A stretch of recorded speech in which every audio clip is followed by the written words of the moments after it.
Hai guys, balik lagi di channel aku Dr. Ayu. Kali ini di Health Talk with Dr. Ayu, aku akan ngebahas mengenai sinusitis. Jadi yang dimaksud dengan sinusitis adalah peradangan yang terjadi di sinus paranasalis yang ada di wajah kita.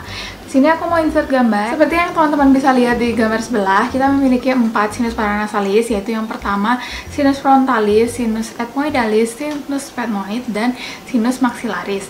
Nah, kalau misalkan terjadi sinusitis itu bisa saja yang terinfeksi atau mengalami peradangan satu sinus saja, bisa beberapa sinus, dan bisa semua sinus. Penyebabnya apa aja? Yang pertama bisa dari infeksi. Infeksi yang sering terjadi itu kayak kita pilek, rinitis. Nah, kita biarkan dan itu sering berulang. Kadang-kadang itu juga bisa menyebabkan terjadinya sinusitis. Yang kedua, terjadi infeksi pada gigi. Jadi, kalau misalkan kita kadang giginya bolong, bisa juga menyebabkan atau men-trigger atau memicu terjadinya sinusitis. Nah, bisa juga terjadi karena alergi. Bisa juga terjadi karena adanya obstruksi tulang hidung. Misalnya tulang hidung kita bengkok atau semacam itu. Nah, gejala yang umum dialami oleh orang yang mengalami sinusitis bisa kita bedakan menjadi gejala akut dan gejala kronis. Jika gejalanya akut, kita bisa dapatkan gejala seperti demam, batuk, pilek, dan lemas.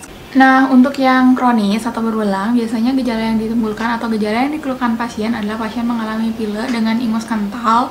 Terus ingusnya kadang nggak keluar lewat hidung gitu, kadang dia malah ke belakang jatuhnya ke tenggorok, yang biasa kita sebut dengan postnasal drip. Selain itu pasien kadang mengeluh batuk kayak hilang timbul atau kayak persisten, kadang-kadang tergantung gejalanya. Dan pasien juga sering mengalami sakit kepala. Nah, untuk menegakkan diagnosis, biasanya dokter melakukan pemeriksaan fisik dan penunjang. Nah, pemeriksaan fisik yang dilakukan, biasanya dokter akan menekan di area anatomis si sinus paranasalisnya. Nah, yang kedua, bisa juga dengan melakukan pemeriksaan penunjang, yaitu dari foto polos kepala sampai dengan CT scan.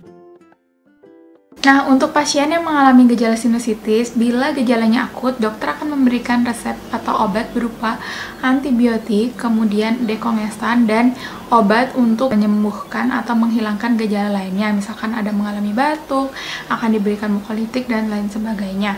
Nah, kalau misalkan gejala sudah kronis atau berulang, atau ada indikasi lainnya, baru dilakukan tindakan operasi.